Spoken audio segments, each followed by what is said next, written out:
राज जी स्वयं किसान भी रहे, ऑर्गेनिक फार्मिंग की बात करते हैं, लेकिन अब इसके वृहद रूप में हम क्या देखेंगे कृषि मंत्री के रूप में? क्या स्वरूप ऑर्गेनिक फार्मिंग, नेचुरल फार्मिंग के लिए सोच मैंने प्रधानमंत्री जी की तड़फ देखी है धरती बचाने की।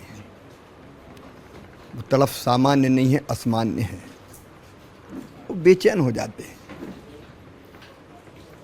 और कहते हैं कि धरती को बचाना है आने वाली पीढ़ियों के लिए भी। आखिर मिट्टी को हम, धरती माँ को हम कितना बीमार करेंगे? अनियंत्रित और अधिक केमिकल फर्टिलाइजर की खेती के कारण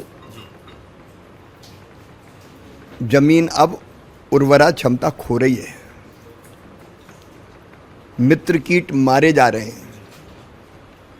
केंचुए का पता नहीं है। धरती पर जो सबसे बड़ा नेचुरल खाद देता था, मिट्टी खाता था, मिट्टी निकालता था, वो खाद के रूप में परिवर्तित होती थी और कई फीट नीचे जाता था, फिर ऊपर आता था। बरसात के दिनों में केंचुआ घर में घुसते थे, लेकिन हमने पेस्टिसाइड और फर्टिलाइजर डाल के केंचुए मार डाले।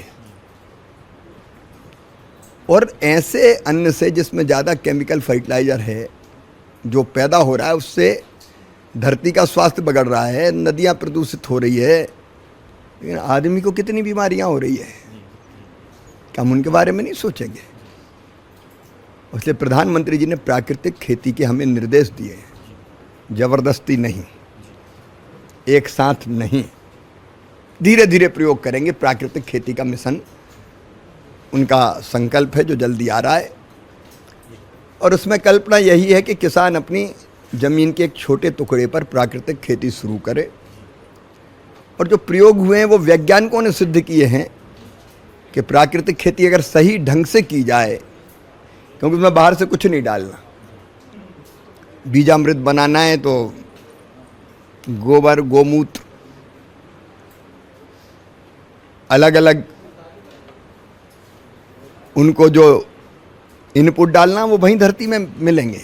एक गाय चाहिए, गाय का गोबर चाहिए, गोमूत्र चाहिए, वे थोड़ा सा बेसन चाहिए, तो हर किसान कर सकता है। ढंग से अगर वो करेगा तो जितना केमिकल फर्टिलाइजर में उत्पादन होता है उतना उत्पादन प्राकृतिक खेती में भी होगा, और उसमें कोई रोग दोष नहीं रहेंगे। ज़मीन में केंचुए से लेके मित्र कीट बढ़ जाएंगे, ज़मीन और उर्वरा हो जाएगी, उससे जो फल पैदा होंगे ज़्यादा रसीले और स्वादिष्ट होंगे, भोजन ज़्यादा पोषक होगा। तो हम धीरे धीरे, ज़बरदस्ती नहीं, धीरे धीरे प्राकृतिक खेती 1 करोड़ किसानों को हम जागरूक करेंगे। उनमें से 18,75,000 को हम प्रेरित करेंगे वो प्राकृतिक खेती करें, और छोटे हिस्से में करें। 7.5 लाख हेक्टेयर से शुरू करेंगे। प्रधानमंत्री जी के इस पवित्र संकल्प को पूरा करने में कृषि विभाग कोई कसर नहीं छोड़ेगा।